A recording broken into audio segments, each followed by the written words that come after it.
がサタンしろ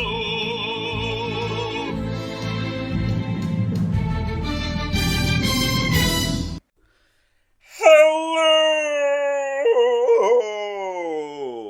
and welcome to episode 210 of the Saturn podcast. I'm your host, as always, Peter, joined by my co-host Jake and and Kurt.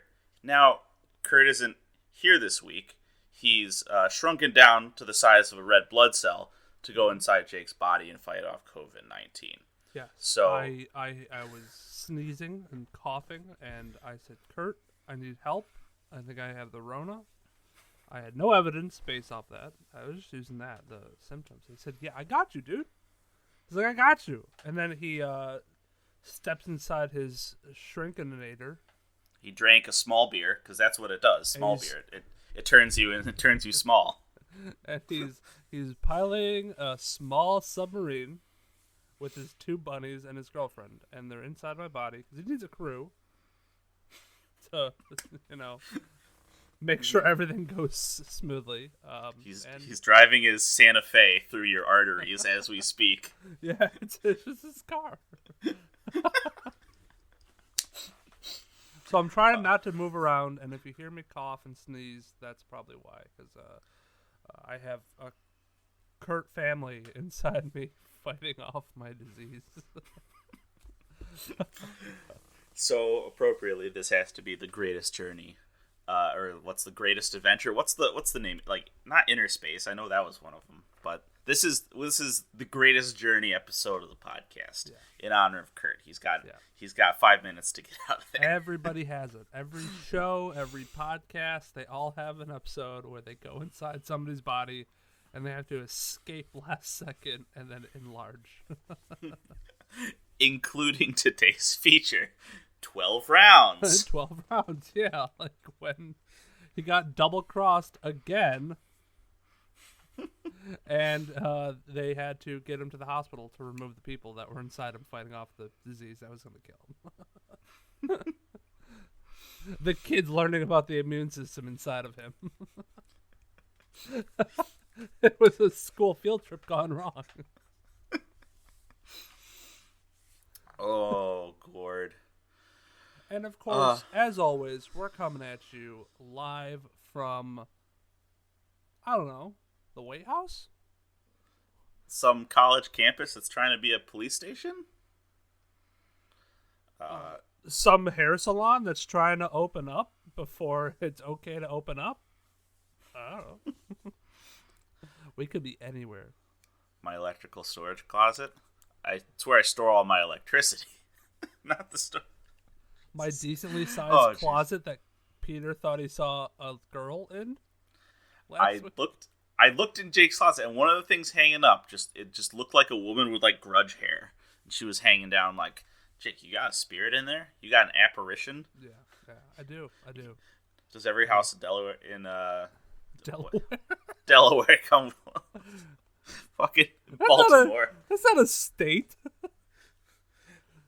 Every business in America would disagree with you there. That's not a state. Delaware ain't a state. It's the place to incorporate. I think it's actually the first state. Do people actually live in Delaware? No. Just like Wisconsin. Yeah, they just sort of, you go to Delaware and it's like a hole in space. You're right in Maryland. You're just there. Yep. So of course, on the topic of purgatory, you may have guessed what today's movie is, but it is 12 rounds. But not just 12 rounds. We watched 12 Rounds 3 Lockdown. So was this the third installment of 12 rounds? Yes. 12 Rounds was a movie, I think that was they were all made by WWE Studios. That's weird. WWE likes to release movies, and this one was part of what they call the Action Six Pack. So there's the 3 12 Rounds movies and 3 other ones. I don't think this will be for us, like the Ninja Operations. I don't want to watch the entirety of the Action 6-pack. But they all have wrestlers as the stars, which makes for some real entertainment. I think the first one actually had John Cena in it. I think. I know the second one had Randall Orthogonal in it. More commonly known to the people as Randy Orton. But I know better, Randall. I have Danny Fisher. Is he a wrestler? Oh, I don't know. Maybe the first one was like a real ass movie. I remember it being like having a big theatrical release. Oh wait, hold on. I think that was something else. Let me look it up. Oh, I'll check it myself. That was the character's name. I'm so dumb. Why would they put the character's name? Yeah, John Cena. We're good. John Cena played Danny Fisher. It's not John Cena. It's this Danny Fisher guy. What are you talking about? Or as this other movie poster calls it, Zwole Runden 2 Reloaded. Oh my God. So yeah, in this one, it's the former John Moxley. Well, it's the current John Moxley, former Dean Ambrose, starring in the action thriller that bored me so much that last night I went off the rails after I watched this movie and just learned how to use GIMP, the photo editing software. I was photo editing software named GIMP. Yes, it's free Photoshop essentially. So I went on a Red Bull bender. I stayed up till 4 a.m, and I learned how to make custom dice for Tabletop Simulator in GIMP. So now I can make custom dice. That's awesome. For any of your needs. But I'm just confused at why they're called GIMP. Because GIMP is usually like a sex slave. Yes. The whole thing has a leather theme. No, I hate it. What? It's like it's one of those acronyms, acronyms. What does GIMP mean? It's a GNU image manipulation program. Got it. GIMP. I'm glad this is the first thing. GIMP.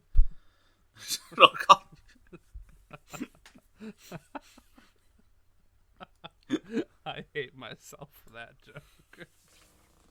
Don't you mean goke? Yeah, sorry, it's a goke. Oh, speaking of gokes, let's talk about trailers. We actually have trailers this week. Yeah, holy shit. Trey watch. Kurt's watching from inside Jake's fingernails. He's in the fingernails right now. He would be, I say, around my lymph nodes, so maybe he can work his way up to my eye. I cannot communicate with him, so I'll send my killer T cells to go attack him. Hey! Ah! Wait, no, that's a blood type. But no, our first trailer is, we got a real fucking doozy out of the gate here for you. We got Becky. And, we have 2 trailers that are just girls' names. They're girls' names because they don't have the balls to make the Karen movie yet, because they should do it now while white women still get angry at that shit. Maybe these are all going to be a part of this series, Angry White Women series. Oh my God, the cinematic universe. Becky, which is it a comedy, horror, thriller? No, I don't know. No, it is definitely supposed to be. So Becky is supposed to be a horror thriller. Horror. From Redbox Entertainment. That's why we were so confused on what this was supposed to be. Is that it's just Redbox, so it's just really inept. Wait. Redbox, like the movie renting service? They have originals now. What? Yeah. I'm so mad at that. If the only place that I can get it from is a Redbox, I'm already risking my life to go to the grocery store. I don't want to have to risk my life to go to a Redbox. There are literal drug dealers that just hang out at every Redbox because they know that's where the money is. And they know that's where they're like their prime consumer of meth and like heroin gets their media consumption. They don't have Netflix. They have Netflix. They have Redbox. Hey girl, want a meth in Redbox? Want to meth around in Redbox?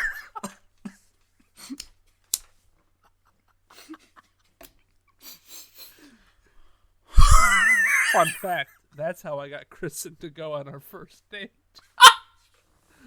I said, hey girl, forget about Netflix and chill. Want to meth around in Redbox? Meth around. So we watched a 2-year-old movie.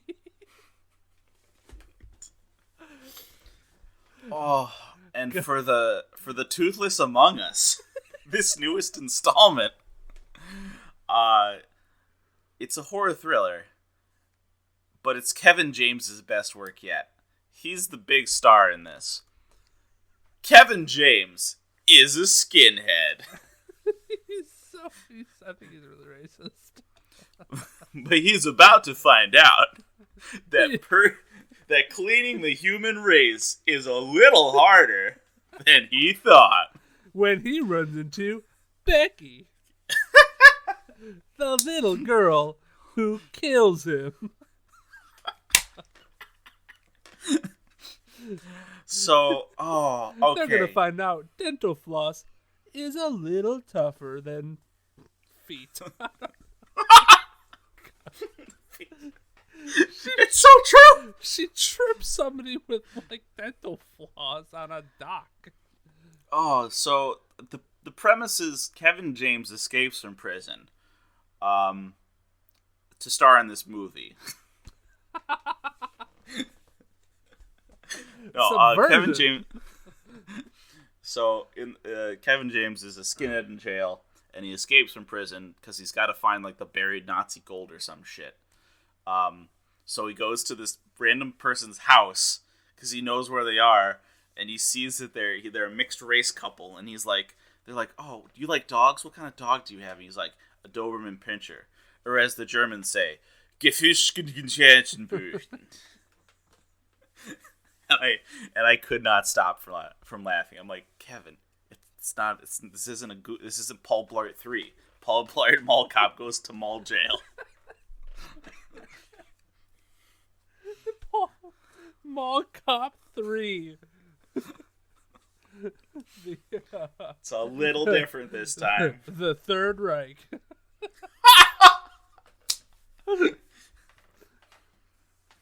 Paul Blart is down on his luck and needs to find some Nazi gold. Paul Blart's road trip: go 5 feet and take the Third Reich.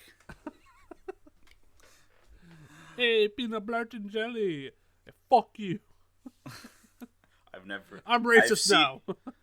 I want to see the Blart side of the moon. I want to see that that mix up. Have you seen that YouTube video? No. I think so. My brother and me, the McElroy Bros. I think this is one of their bits. I only seen it out of context. I don't watch that podcast. I don't listen to that podcast. But I've seen that clip, and they synced up Dark Side of the Moon to Paul Blart Mall Cop 2. And as they explain in the video, there are a lot of really significant matchups and sync-ups there. I'll have to show you it after. But go search Blart Side of the Mall. That's amazing. You'll learn. Yeah, but Becky she's supposed to be like 12, but she's played by a 20-year-old, and it's one of those. And she tortures him and tries to fight him for the key to the Nazi gold. And she has a little super soaker with gasoline in it. It shoots like a flamethrower. Even though I'm fairly sure that gasoline would just like degrade plastic like that, I think, if it's not the right kind. I don't know. I don't know much about putting gas in Super Soakers. So Doberman Pinscher in German is just Doberman Pinscher. Yeah, it's not whatever the fuck word salad he said.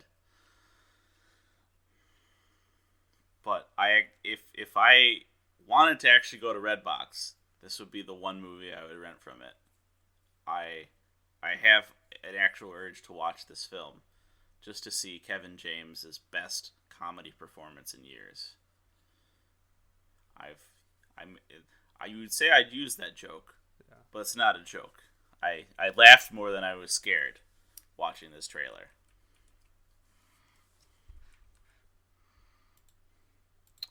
Yeah, no, all right. He got it all wrong. And he was making like a joke about purebred dogs and stuff like that. Mm-hmm.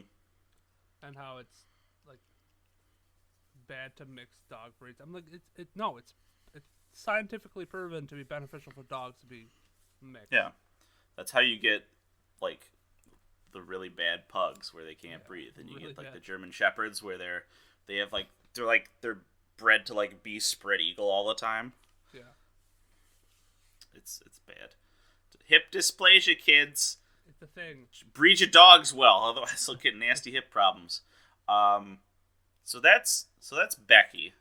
From there, we move across the cafeteria to Shirley. Like the temple, I can only describe this one as hipster Frasier, evil person thing. Yeah, it had a weird tone to it all, and it's quirky. it was They're supposed so to be like quirky and like what is it? Like intellectual humor. Yeah, It's like, oh, like I said, the husband of Shirley, does his best Frasier impression, where he's like, "Oh, it's so trite. I feel like we're in the Scottish play. Anything could happen." But do you know what's going on in this trailer, Jake? not at all. Okay. I think she's like crazy.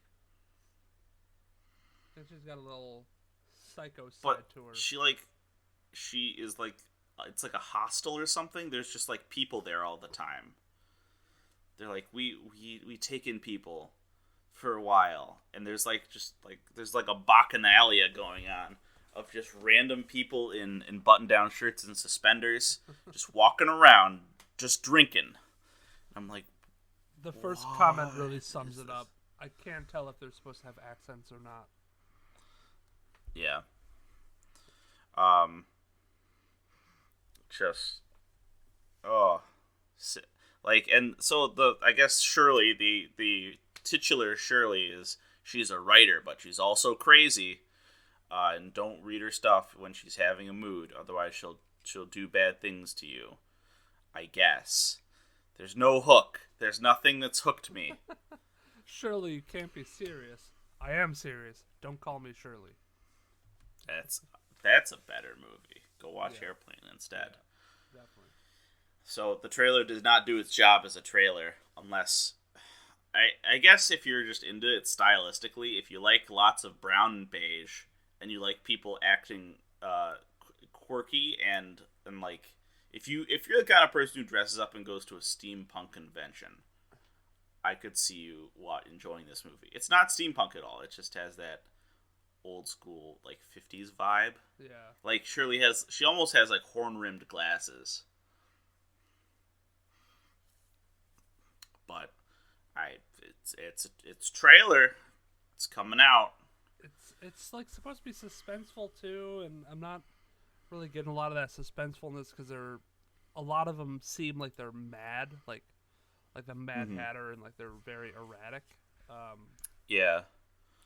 And there's that, like you said, that hipster indie vibe to it.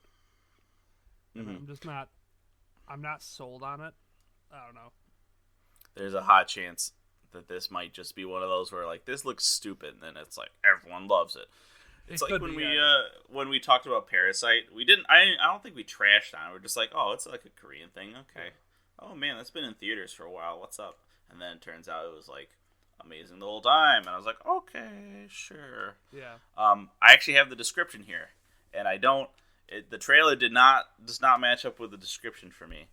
Renowned horror writer Shirley Jackson is on the precipice of writing her masterpiece when the arrival of newlyweds upends her meticulous routine and heightens tensions in her already tempestuous relationship with her philandering husband. I think that even the vocabulary sets the tone of this movie better than the trailer. Yeah. The middle-aged couple, prone to ruthless bobs and copious afternoon cocktails, begins to toy mercilessly with the naive young couple at their door. That's the description there. It's so up its own ass. Yep. It's for a very Shirley, particular... see your own asshole from your front door. This is definitely for a very particular crowd, and I don't think we're it. I don't think we're it, fam. But what we are it for is Space Force. That was really grammatically proficient. We're it to watch for space. For space. Go. Not 2 space, not 3 space. We're not talking about vectors here. For space. Why use many word when little word do trick? So Space Force, I think it's a Netflix movie that's going to be coming out. Yes. It's a movie or series? I think it's a show. I'd like it to be a show. That would be really great. A show. So it's got Steve Carell, it's got John Malkovich, which I love. I love John Malkovich. It's got a lot of other big time supporting actors, bigger name supporting actors. That I think are really going to add a nice touch to it. And it's Steve Carell, I think, kind of with the chains detached from him. I feel like this is an office Steve Carell, but without the filter for swear words and stuff like that. Yeah. So, well, it helps that the writers for The Office or the crew that brought you The Office, I don't know what actual was that credit the lighting is. crew? Yeah, that's what it was. They just brought the whole fucking stage crew from the craft services that brought you The Office. I really want a movie to have the fucking audacity to put that in their credits. That's so fucking funny, though. The craft services that brought you The Office. Our actors are well fed in Space Force. Space Force. I just want it to be for 2 unrelated movies from 2 different studios. Fucking some Lionsgate thing is from the craft services for Pacific Rim, which of course everyone knows is from Legendary. Don't ever get those confused. I don't know. Oh, wait, is Legendary part of Lionsgate? I don't know. We're gonna talk. That's dip my ankles into the cold piss-colored pool that is Hollywood business, and I don't want to deal with that. What I do want to deal with is Steve Carell. So he also got Ben Schwartz in it as well. He's always funny. Ben Schwarzenegger. Who's the one guy? Arnold's true son. Oh, Noah Emmerich? I forget who he is. He was in...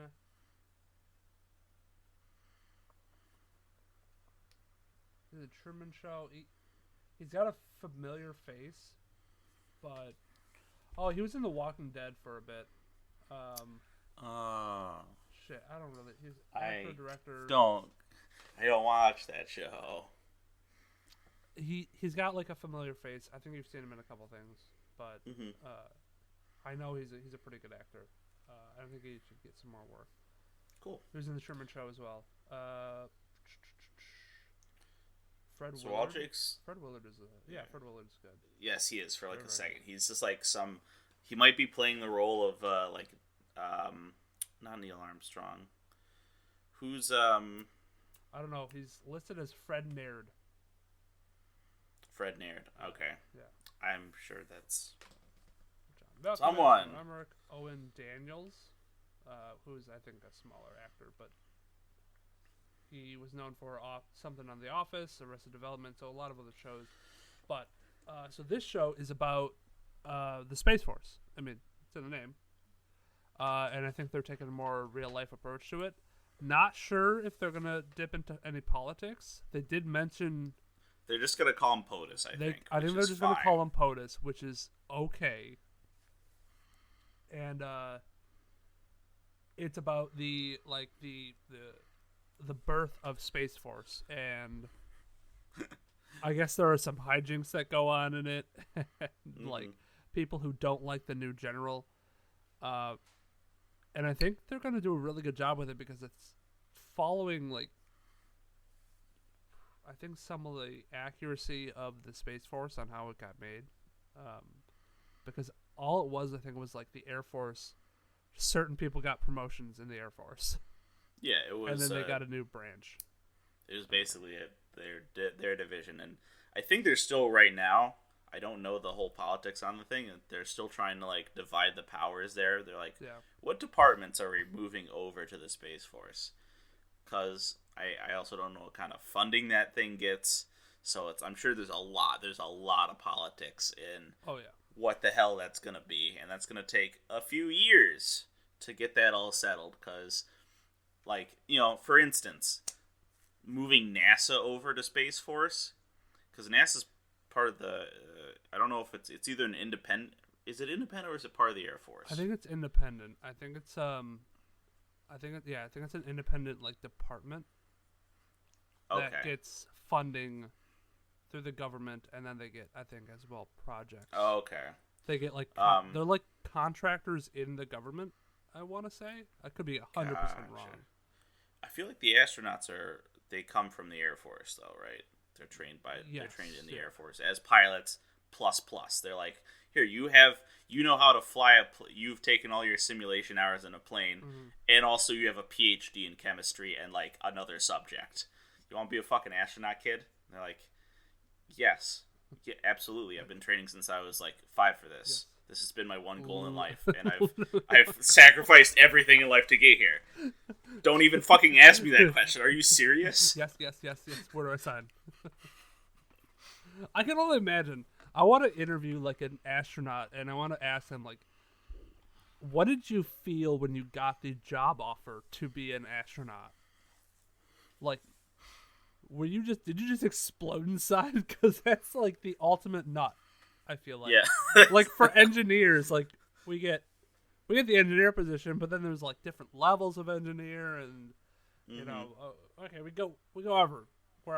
But for astronaut, it's like there's only one thing you can do. You can be the astronaut. You're either in space or you're not. I feel like an astronaut would be like, if you've ever known anyone who's gone into a PhD program, they go sort of insane, and then they like transcend their physical form into like knowledge man. Yeah. They send to like the knowledge plane as they figure out, like, they finish their work.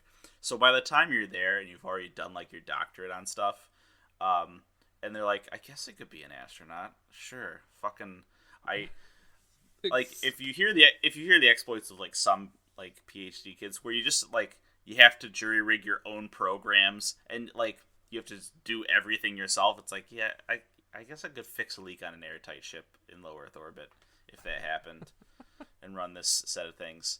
What is it? This runs in BASIC? Yeah, okay, I could do it. I'll learn BASIC in a week.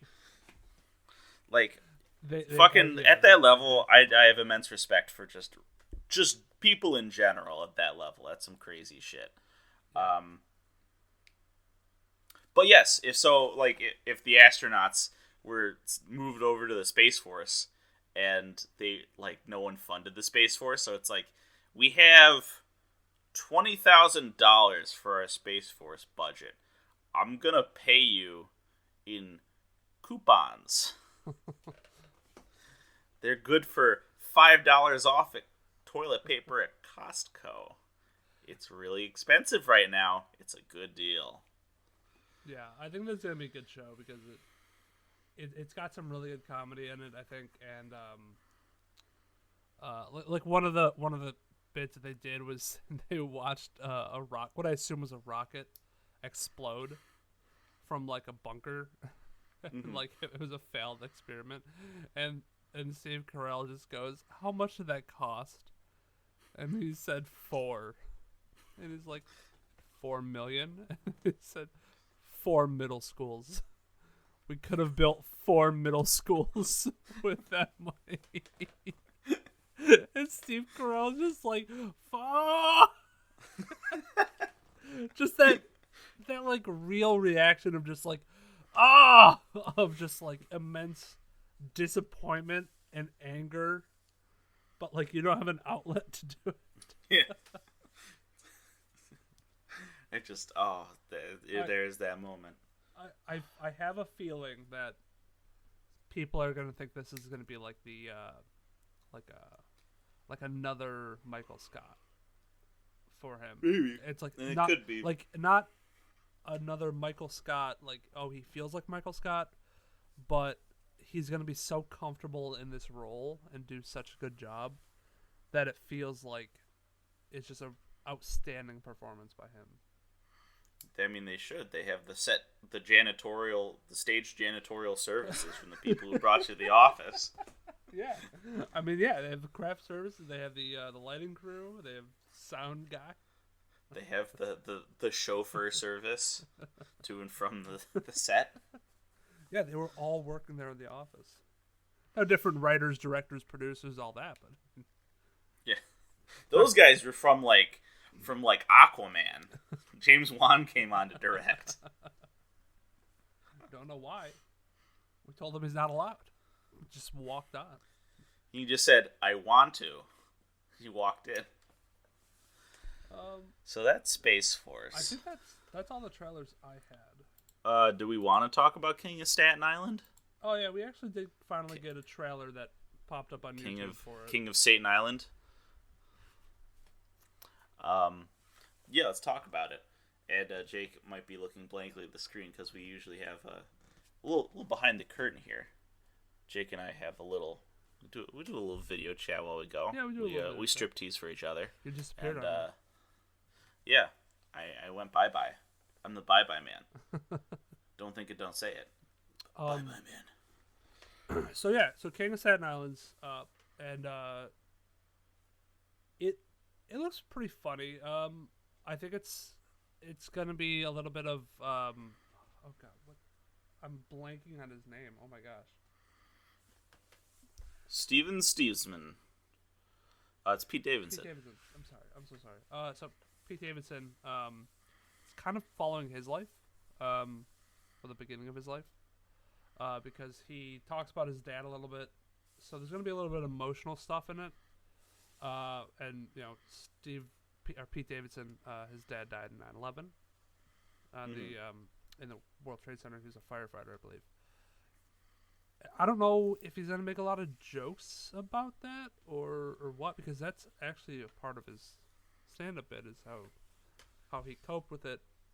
And it's also gonna like take a dip into his relationship with his mom too, because I think there's probably gonna be a point where he's gonna be looking to move, and you know, is he gonna move away from his mom and leave her and all that stuff? So, is this? I don't watch his stand-up. I don't watch his stories.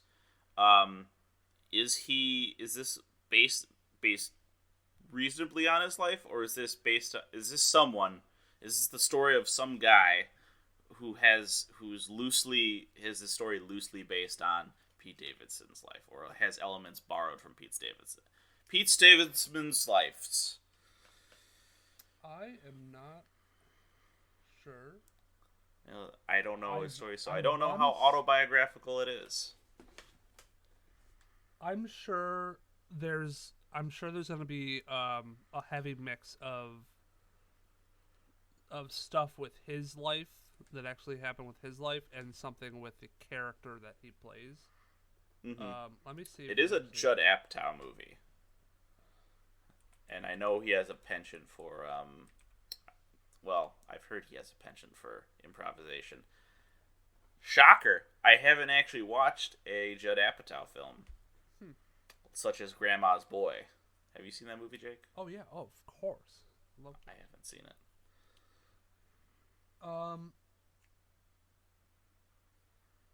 So it really does seem like it's like a autobiography. It's gonna be loosely based on his life, is what I'm thinking. Okay. He didn't name himself the same thing. But I'm sure there are gonna be people who are from his life who had an impact on his development growing up that are gonna play characters in here, or gonna be characters in here that he remembers as memorable. Like I know Bill Burr's in here. Bill Burr is unleashed with full New York accent and Love everything. it. Steve Buscemi. Yep. I guess that's the cameo to the classic reference. If you've ever been on Reddit in the last 10 years and looked at Today I Learned, that was like a meme at one point where because Steve Buscemi was actually a firefighter in 9/11. So it makes perfect sense as a cameo here as he walks by as an actual firefighter. Yeah. But yeah, if you were on Reddit at all, that was a fucking meme. Like, did you know that Steve Buscemi was a firefighter in 9/11? It's like, yes, I did, in fact. Thank you. So I think that where it like is gonna stray is there's a scene where he's in the fire hall, and I think he's trying to be a firefighter, the character, or he thinks he should follow in his dad's footsteps and become a firefighter, because that's what all of his like dad's friends want to do, and that's what his mom thinks he should do. But I don't think his heart's in it, and he might have to grapple with that. And I don't think Pete Davidson ever did that in real life. But there are certain things that like do reflect his life, like his relationship with his mom. Like I think he still lives with her or something. Yeah. In Staten Island, and he sort of hasn't gone anywhere with life. He's a big being weed like smoker. a tattoo artist. Yeah. I don't think Pete Davidson was ever aspired to be a tattoo artist and had his body covered in tats. No. Like a SoundCloud rapper. Yeah, I think he likes tattoos. I think he has some, but I don't think he's like chock full of them. But yeah, so Human parchment. I think there's going to be like a 50-50 split of like what it's going to be the major points, like his dad dying on 9/11, grappling with grief, and what to do with my life. I'm sure there was a part of him that was like, hey, should I join the fire department to honor my dad? But yeah, it's probably going to be a pretty emotional movie if anybody's lost like a parent or or who relates to this strongly in that way. Yeah, if I can laugh and pray in one movie, that's good. Yeah, I think it's gonna be funny too though, because with Bill Burr and like Steve Buscemi and Pete Davidson, it sounds like they have some really really good comedy in here. I love all their stuff. And Pete Davidson is credited as one of the writers too, so hopefully he puts out some good stuff for it. Fingers crossed. And then let's see, the last one quickly here. Of course, how could you forget it? Netflix's big debut of The Babysitter's Club. Oh yes. So it starts off. It's a teaser trailer for The Babysitter's Club. Teaser trailer, but it starts off as this dumb, like rendered CG, like panning shot that goes across Twizzlers and like trash. It's like a college sophomore's like rendition of a 90s phone in Blender. Yeah. And then it goes up this phone, and the phone rings, and these four girls answer it. I never read the books, but apparently it's a club for babysitters, and they have a company. Maybe I don't know. It's just the misadventures of five girls in like a my stories are on sort of way, but for little kids. Oh, okay. So it's just like I'll just go out on a limb and say it's Sex in the City, but for elementary schoolers. I think that works. Yeah. Clarissa's being such a naughty pants. Hand me another grape juice, honey. They're just sitting at the cafeteria table. They're like in their sundresses, sitting at the cafeteria table, with the one guy friend who likes to braid their hair. The one guy. We all He's know such that a good guy. friend. We make friendship bracelets with him. But let me tell you about my boyfriend. He didn't even give me his macaroni picture today. Oh, I'm gonna leave him. I actually... What school did you go to? Instead, I want like the tiny baby version of Sex in the City. It, like, I don't know, Snuggles in the schoolyard. I want that, but I want it to have the same content though. Oh no. Well, maybe not the physical content, but like the same writing and the same lines.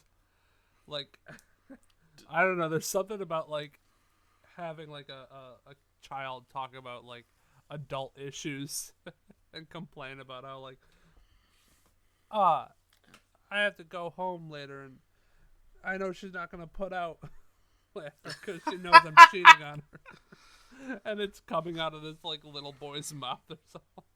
Oh my god. Oh my god. All right, I think that does it for trailers. Yeah. I don't have any more. Yep. All right, moving on to the box office. Boxing office. And you may think, hey, all the movie theaters are closed, but there's a couple rebels out there who are like, haha, coronavirus ain't real.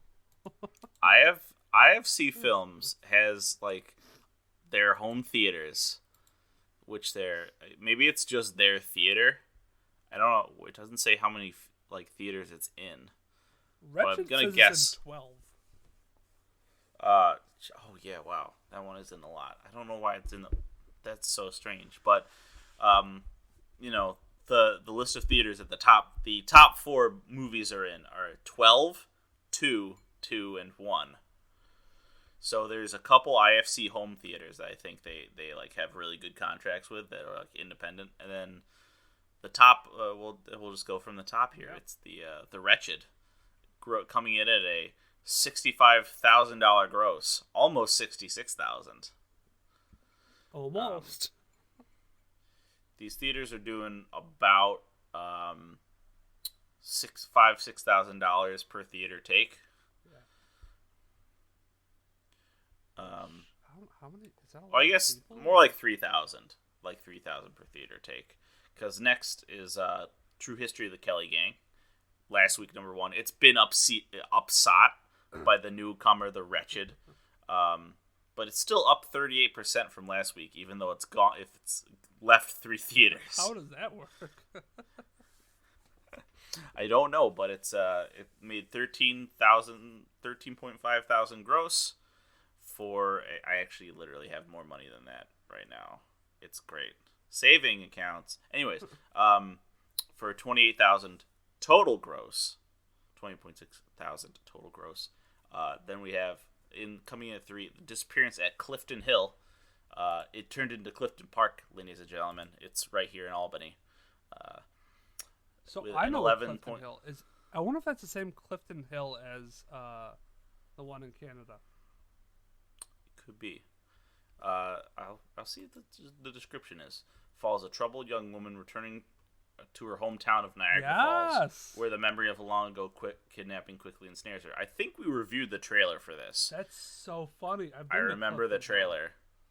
I've been to Clifton Hill. Yeah. Awesome. Nifty. That pulled at 11.7 thousand gross this week for a total gross of 15,000. And then coming in at number 4, The Other Lamb. It made $1,199. This movie would not sustain my rent for the month. And that's coming to... Wait, how does it make a total gross of $6,000 if it's only been in one theater and it made $1,000 in that theater? It's been out for 5 weeks. How's it been out for 5 weeks if it was nowhere last week? Did they? I guess they ran it at a film festival. I don't know. It's just like in and out. Like, are they rotating movies at these theaters? They're like, we're just gonna take it off the roster and then we're gonna put it back on. Then we're gonna take it off again. That might be. Maybe IFC is just showing its entire collection on these. They just sold their whole collection to the theaters, and they're just having like a rotating showings. That would be weird. But The Wretched, the number one movie in America right now, as if the box office is to be believed. Did we ever also watch a review of it or watch a trailer of it? I don't remember a trailer No. of The Wretched. No, we have not. I have no. I guess little boy runs away with 1,000-year-old witch. Okay. Is the premise. Fair enough. Great, lovely. It's also one of my favorite black 5 drops in Magic, The Wretched. It's a 2/5 with wing. It has wings in the art, but it doesn't have flying because it's old Magic. Old Magic. I want to see this. It's from everyone's favorite set, Legends. Oh yeah, Legends is great. People love Wretched Camel? You mean that? Nope. It's I have the link up. Yeah. I've been looking at it all morning. I've been staring at his beautiful face. Yeah, look at that. Look at that little sucker. Is it 5 for 2/5? It's a 2/5 So for good. 5. He's a rare? Yeah, that's what a rare was at Legends. It was a 2/5 for 5 with it had wings but not flying. At the end of combat, gain control of all creatures blocking the Wretched for as long as you control the Wretched. So that means that you have to attack with your 2/5, and your opponent has to go, I don't want to take 2 damage. I'm gonna block it with my creature. I mean, You have to have that interaction and then have neither creature die. I mean, you could have some sort of like crazy interaction with maybe some like artifact that forces creatures to block it. You could, but then you have to navigate successful combat. And Fog? then if they have any removal spell, Fog. Just fog. I guess fog. Guys, So janky. watch out! It's my black-green wretched control creature deck. That's so bad. I want to build it. Put it in for good measure. Like if it was blocking or blocked by, that would be interesting. I would put it up as a cool wall. But no. Give it back. So, as this is about as good as a movie to talk about as movies and talking about this week. So we'll look at the reviews for The Wretched. Let's see what people think about it. I'll take the high road and you'll take the low road. Tens? Okay. I'll Yep. check the ones. So we're just scooping them out now. Oh, okay. Well, that's interesting. I'll take this one. It's an 8 out of 10, but I'll talk about it here because it has more information about the movie than I know. So we'll start off with this and 8 out of 10. It's an 8 out of 10 by Warren Druggs, Drugges, Drugges. That was literally on Friday or yesterday. I don't know. Great little horror film.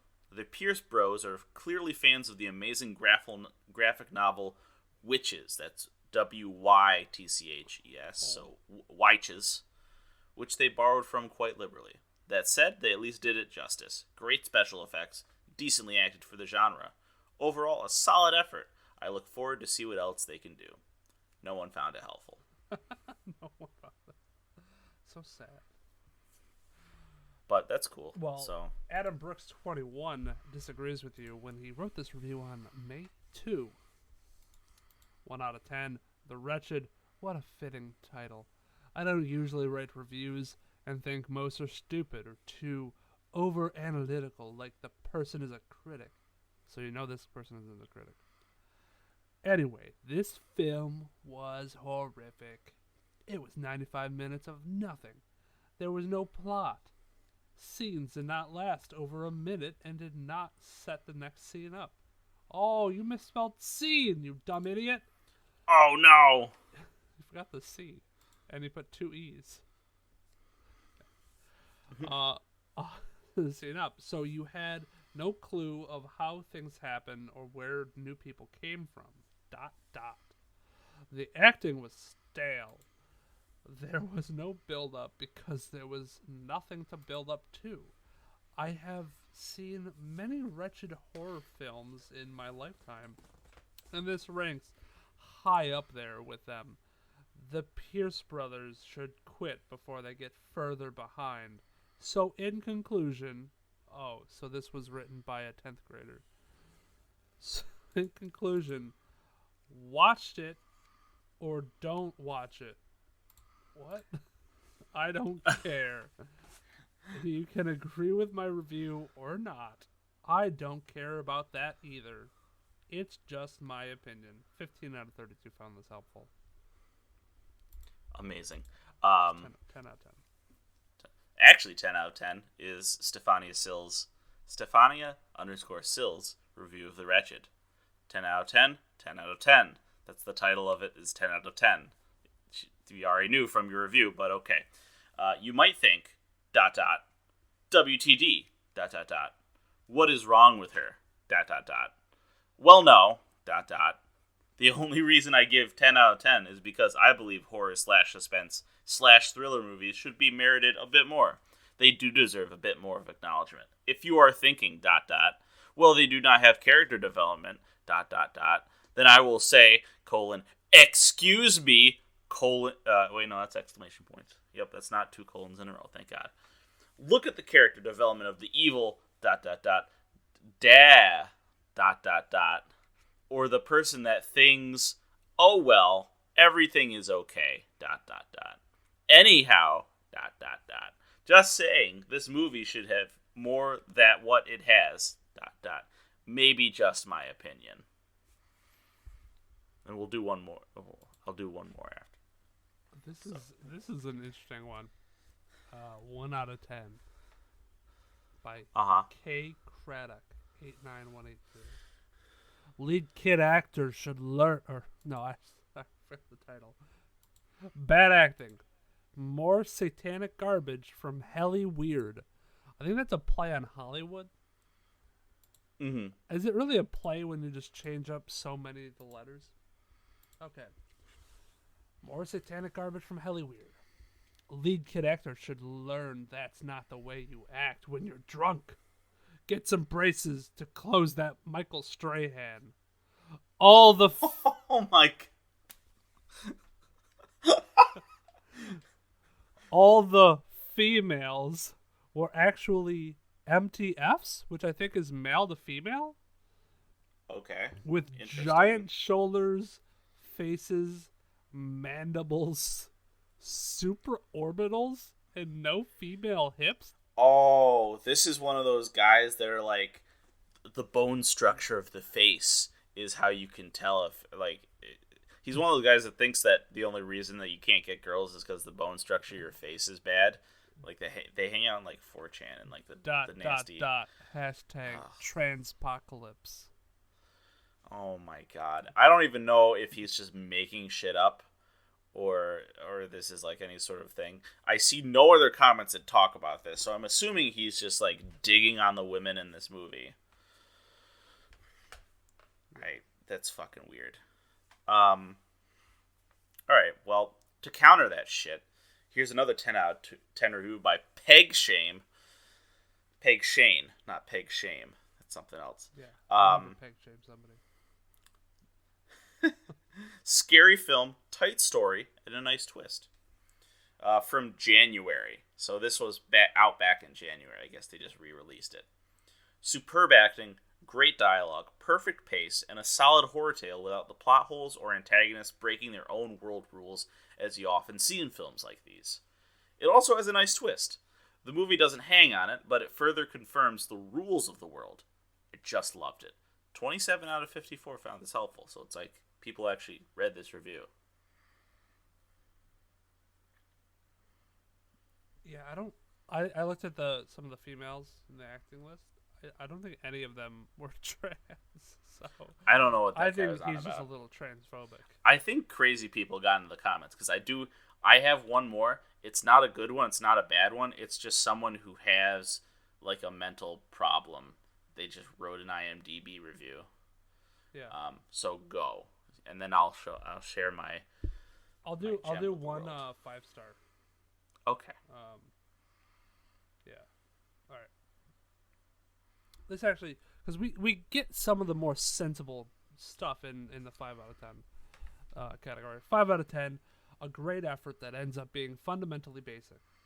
I'm not sure what the buzz, what was it? Oh, I'm not sure. Was it the buzz going around before the release or what? But right off the bat, I can say that among other emotions, I am also pretty disappointed. The Wretched is a reasonably well-made horror movie. Has all the typical makings of one, including a story that's pretty much put together of multiple familiarities, portions of Fright Night,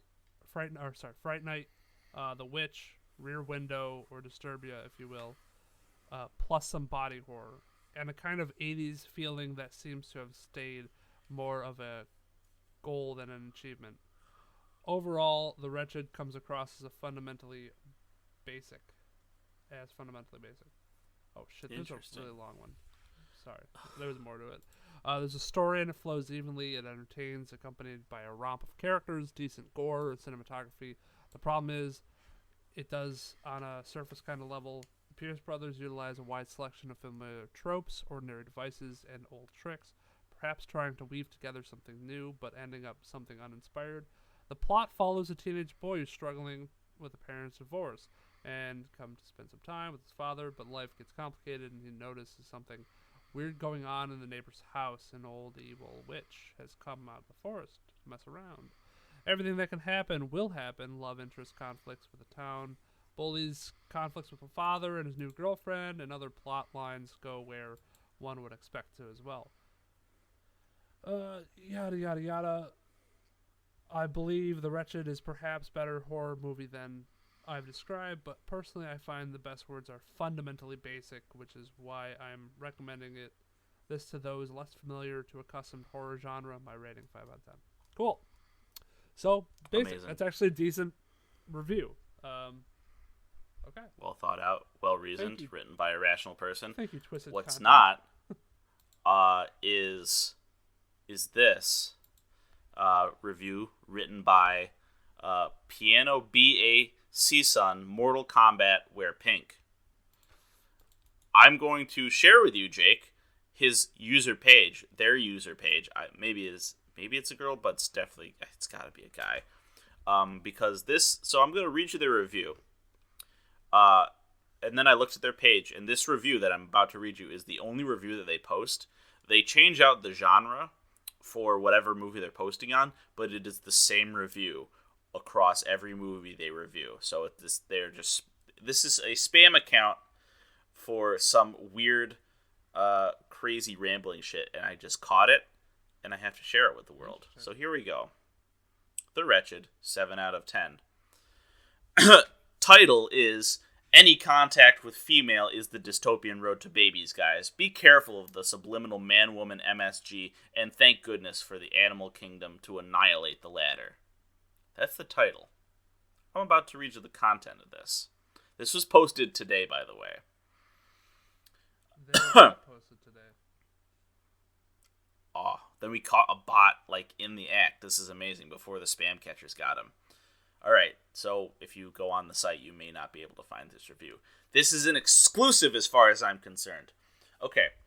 Andrew Jackson, 2NE, the greatest president. Behind Lincoln, only one to return banks from shadowy organizations to American hands. Mortal Kombat Scorpion's Revenge, released online. Truly extraordinary, my moonrakers of this achievement of men. Second paragraph. If you like this horror movie, enjoy. What's horror is all comedy is sucked away by 51% of the world's population, whose goal is replication of humans, not creativity, want to disintegrate dreams of the 49%. Needed to be herded in correctional facilities to figure out how to deal with these actual walking viruses.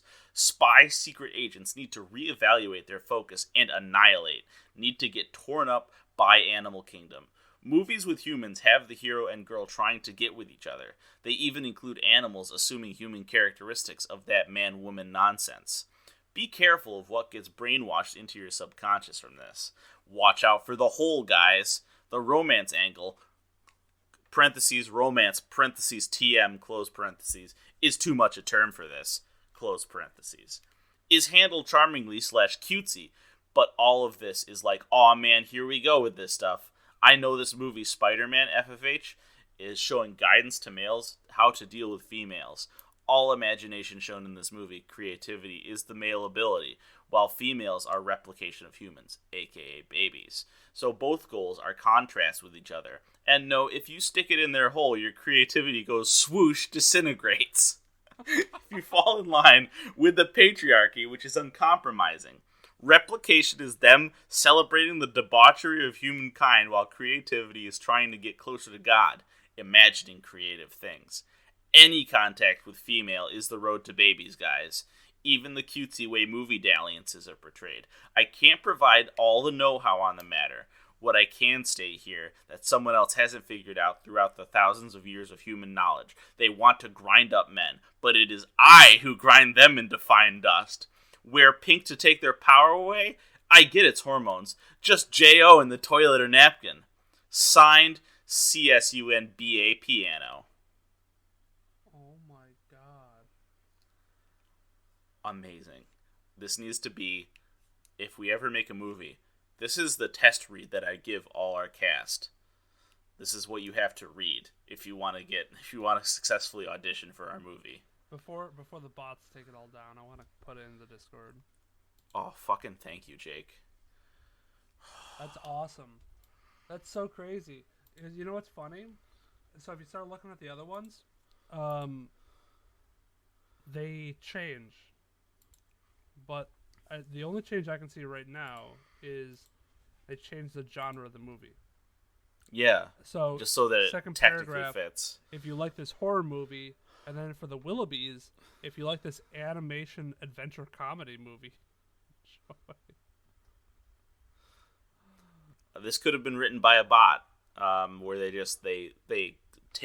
pluck the genre data from it and put it in that spot. But other movies that this person who's totally a person has reviewed is Fantasy Island, Joker, The Way Back, I Still Believe, Contagion, hey, The Other Lamb, True History of the Kelly Gang, Bad Education, Arkansas, The Lodge, Dangerous Lies, Disappearance at Clifton Hill, Brahms the Boy 2. So they are every fucking movie here. What was this reviewed as? This was a 7 out of 10. 7 out of 10. Okay, interesting. Or that review was. Fascinating. But wait, I don't know if he gave them all the same rating, because I look at the rating distribution, and some of them are 6s and some of them are 7s. Why do they change? Why does I it don't matter? know. What is the goal? He's been a member for 4 years. What the fuck? Check out my post from Amazon. Oh no. He has his real name on here. On his thing. That's not good. Oh. Or maybe not. Maybe he has some, I don't know. This is, where do you see it? if you look on some of his published works that he put in his description. So I think those are like books that he wants to read. Maybe. I'm gonna look up one. I looked it up. I got a dog. You got a dog? Amazon said, sorry, we couldn't find that page. And then it's a picture of a dog named Millie. Let me try the other one. What the fuck? This is Saturn.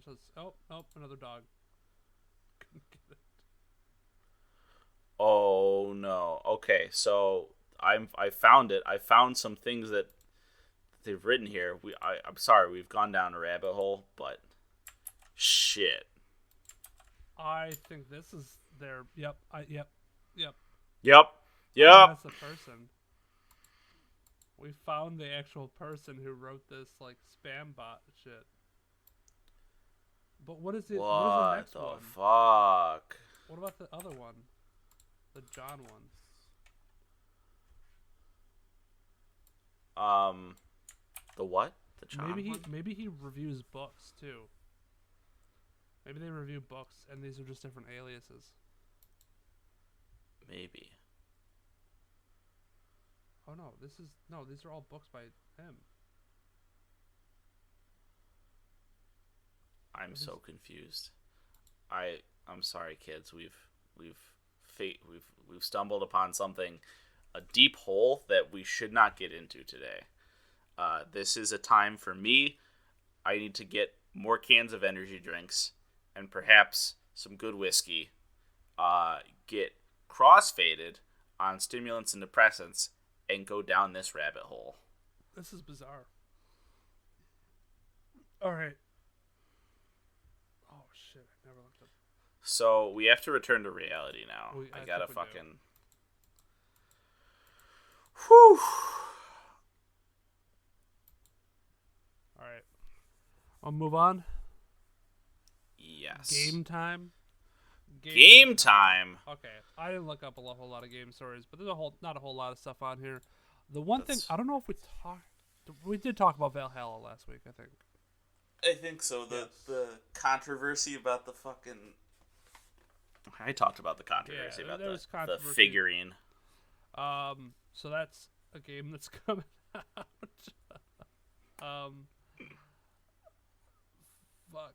So yeah, there's games out. There's a new Apex Legends character that's coming out. That's kind of based on the character that came out before her. It seems like it has a good story. The legend or whatever that came out before her killed her father. The Legend of the Apex. The Legend of the Apex. So her name is. What was her name? So the 5th season is called The Fortune's Favor. And I guess they're coming out with other stuff. Like they're coming out with like a new like game mode that allows you to like uncover an artifact or something like that. I don't know. It's weird. It's a very weird twist on how they're taking the battle royale genre. Oh God, are they gonna do the Knuckles the Knuckles stages from Sonic Adventure? I don't know. But as a battle royale game, that would be fucking insane. No, because it's like, it's weird. It's like, I think there are side things you can do, like mini games almost. Instead of playing battle royale, you can uncover the artifact, and it's like a side game. I feel like I've seen those in other places, like how you can get the Thanos gauntlet. I remember that one time in Fortnite that was a thing. I think that's a good way to do it. Instead of like rolling out content every single week and literally having new skins every week and keeping the game fresh this way with different like medium-sized changes or add-ons that they are offering for a certain amount of time. That's a different way to do it.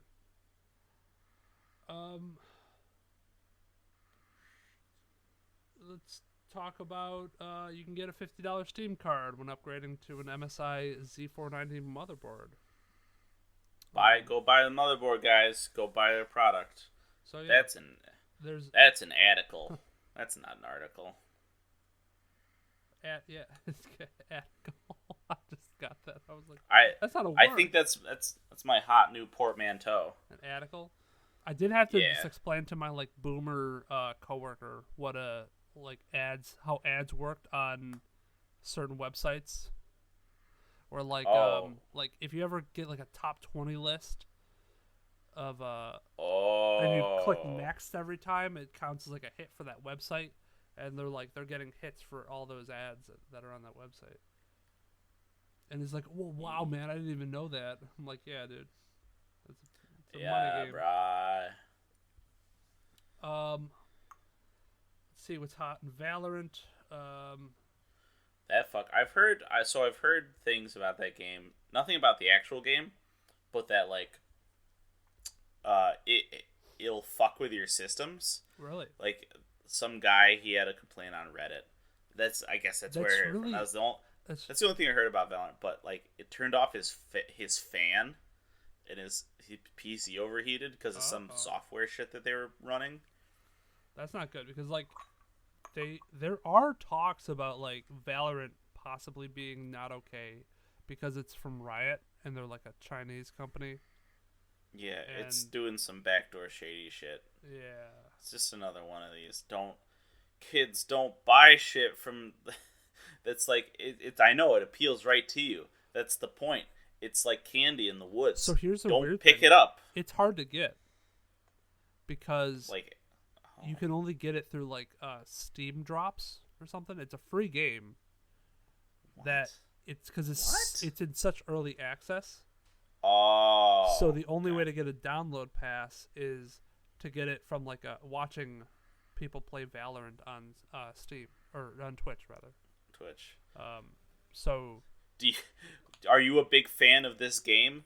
Please beta test it for us so we can fix our backdoor programs. yeah, right. Don't mind if your PC starts flickering and suddenly your cookies are deleted from your computer. We downloaded don't them. worry Don't about worry. We have to change. John Kwong over in QA is changing that over from cut to copy so that when he copies your data, it doesn't delete the original instance. That's our latest feature for you. Buy game. It's good. Here's something I didn't expect. RoboCop is coming to Mortal Kombat 11 after the new Aftermath expansion. I guess I'm not surprised inside, just because Terminator was in Mortal Kombat. Oh, Wait, no, it was in Gears. That was Gears of War. But okay, I mean they put fucking Darth Vader in Soul Calibur. oh my god! I You remember that? When They put Link and Darth Vader in, like, or Yoda. In there and shit. It was Yoda for like the Xbox 360, and then like Vader was for the PS3. I've never seen the community so divided. Spawn is also coming to Mortal Kombat. Yes, I've seen that. he's already and that out. looks fucking awesome. He's already out. Just Yeah. kidding. So Like, if there was ever a character that would just slot right into that universe, it would be fucking Spawn. yeah, for sure. That's awesome. The footage of a canceled Prince of Persia reboot has been hiding on YouTube for years. These are the fucking articles I want to know about. Here's something that Kurt might like. There's a rumor about a Mass Effect trilogy remaster that will be out before next April. Not if COVID kills us all, but yeah. So EA said yesterday that it intends to release 14 new games during the next fiscal year, which runs until the end of March 2021. Titles weren't revealed, although 4 were confirmed as sports games. So new Madden, new FIFA, new NHL, Mysterious 4. New mobile games are in the mix. Yeah, get out of here. So, yeah, that's crazy. I don't think that's far-fetched to think that a Mass Effect remaster would be in the works. Yeah. I mean, It's out there. They did it with Halo, and I think Mass Effect is on the same Time to update it. tier list as Halo. I think. Mm-hmm. It's got a really. I don't nice know. Well, following. I wish Kurt was here, but he's currently in your he's plucking your nose hairs. Yeah. I don't know if you can feel it. I mean, I could say anything about Mass Effect, and Kurt could have no say in the matter. You know my feelings about Mass Effect. Yeah, Jake. What are your feelings about Mass Effect? I'm not a fan. My coworker got really mad at me when I said that. Because my coworker is like a huge Mass Effect fan. He's like, "No, you have to go and play it." And I'm like, "I just never got into it, my dude. I'm sorry." It's not my jam. There's the dudes with the little they have little horns on their heads. They call them Selenians, Salamanians. I don't know. They look like little fish guys. They have bug eyes. I don't want that game in my house. All right, I actually have one because I've heard word about this. On YouTube, people on YouTube videos are like, we need to talk about the Nintendo leak, and I'm like, oh, this sounds like something important and maybe big news. So I looked it up, and we have an article from Popular Mechanics here. Giant leak releases Nintendo source code into the wild. So, 2 terabytes of legacy Nintendo data has been leaked.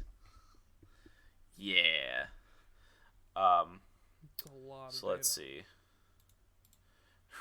ranges from hardware specs to console OS code. The fuck? Jesus. I'm trying to see. I wonder if like one of the leaks was like super big, and that's why it was like 2 terabytes, and the rest is just all text files. I don't know. I don't know how leaks work. I don't know what format they're in. Test software for the N64. Oh shit. Space World demo, like the Space World demos for the N64 titles. You remember Space World, right? No. That was Nintendo's, before E3, that was Nintendo's conference for their games. Oh. So they have the demos from those conferences for like early versions of like, Ocarina of Time and like Super Mario 64, that shit. The data could, in theory, be used to create illegal clone hardware able to run software and operate exactly like the original systems. That's right, kids. You could have a Chinese pirated N64 in 2020. Oh my god! Think of PC it is important that PC emulation could be used to could like really get a boost from this, because they can actually get the source code now. Yeah, that'd be awesome. This week, here you go. This week, a fully functioning PC port of Super Mario 64 began circulating online.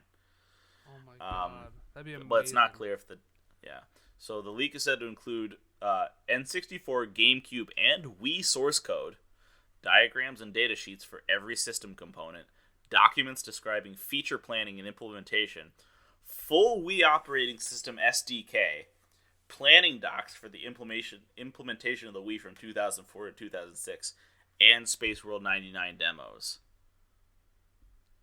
Jeez. Fucking insane. And the video they have here is the leaked demo for Mirror House Cornflakes. Actual title. I guess it's a demo from Space World. I'm putting it up here for you. It is some crazy shit. I mean, it looks really fucking creepy just because it's such a rough demo. Yeah. Oh yeah. Oh but, wow. Wow. Yeah, that's those balloons. Ooh, those balloons? It is someone walking through a maze. Oh, that's a select player screen. Oh gosh. Oh. Man, this is riveting gameplay. But it's back in the day. I mean, for a demo, it's like, here, look, the N64 can do 3D and all these types of graphics. Don't you like it? Yeah. So yeah, Nintendo, a lot of shit's out there. The emulation community is probably very happy. Nintendo's really fucking pissed because you know how they hold their data tighter than their own dicks at night. Yeah, the N64 sales are gonna plummet after this.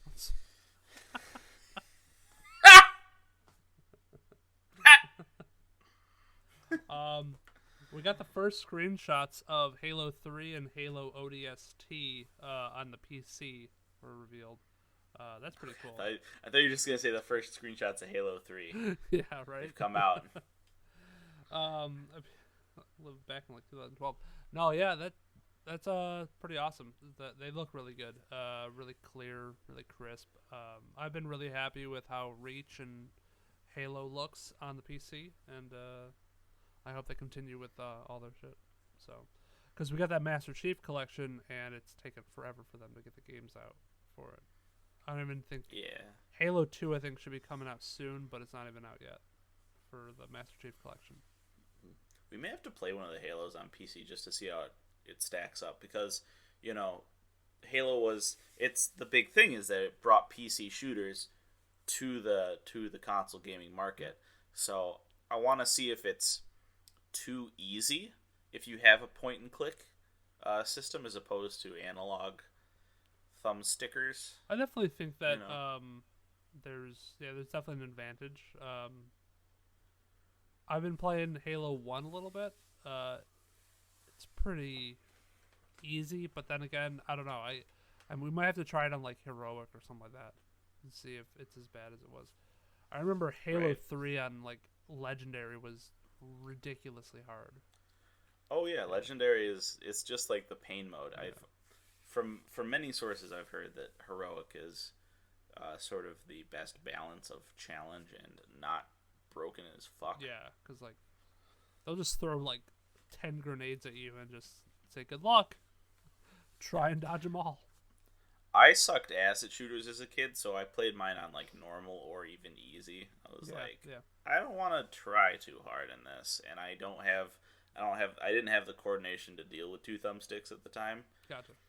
I remember when I saw the first Call of Duty, because like, the older shooters for consoles were like kind of slow. It took a little bit to turn and move, and it still flowed really well. But then I saw Call of Duty, and you're just like shoot, running around, sprinting everywhere. I'm like, Jesus Christ, how the fuck do you actually play this thing? Yeah, right. The high sensitivity. I always played on like super low sensitivities, and my friends are always playing on like extremely high sensitivities. I'm like, geez, how do you do that? Like, they're twitching because insane. It's like all they play. We'll see what how it does when it comes out. Yeah, It's horribly broken or not. There's not much more gaming stuff, gaming news. There's a lot of delays, a lot of cancellations of like game shows. But we talked about the E3 kind of replacement last week, and I think we're going to see a lot of game studios start to do that, where they do their own announcement or some shit like that. So. And they were secretly leading the way this entire time. Yeah. I know, right? With their own stuff. So, that's cool. All right. I think we have a movie to... 12 rounds. 12 rounds. 12 rounds. 12 rounds. 12 rounds. 12 rounds. 12 rounds. Let's go! Pete's hype. So, this was our replacement for Catwoman. I really wanted to watch Catwoman this week, but we couldn't find anywhere to rent it or watch it. So, we're watching 12 rounds instead.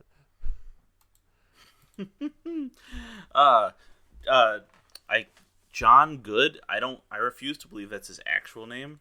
Like pseudonyms within pseudonyms, but John Good, normally known to the WWE community as Dean Ambrose, and known now as John Moxley, is 12 rounds. So, did any of the other 12 rounds movies like tie into this or no? No, I don't think so. Fuck. That's so dumb.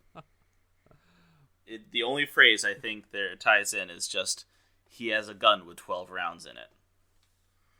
And he says that a lot throughout the movie. He's like, I got 12 rounds. And then he's always the bad guy comes up to him in the beginning of the movie. He's like, your gun, doesn't it? It's small. You're not 12 rounds. He's like, I haven't become 12 rounds yet. A freak ammo accident struck when he held his ammo aloft and got hit by lightning. And since then, he has the power of 12 rounds. I wish that were the actual plot of it. It'd be more interesting than, I am cop. Other cops are bad. They want me dead. They want him dead. Yeah, so Dean Ambrose, I'm just gonna call him Dean Ambrose for the entirety of this movie. Yeah, he's a cop. John Shaw. He's John Shaw. He's just back on the force, and true to his character, true to his character in WWE, he slurs a lot. His lines are delivered a little drunkenly. It's my first day back on the force. It's good to be back here as a cop. He's normally more energetic in his promos, because when he was with WWE, and even now in AEW, he's supposed to be his whole persona is that he's like an energetic, crazy guy. He's like, I'm here. He's a little sassy, which came through in this, because I like it. I love it when he cracks jokes. There was one segment where he was pulling numbers out of the lottery for like which place he'd be in the Royal Rumble or whatever. He's like, 8. Oh wait, sorry guys, I got that upside down. 8. That's good. And he does a lot of shit like that, and there was some of that was in this movie. Yeah. But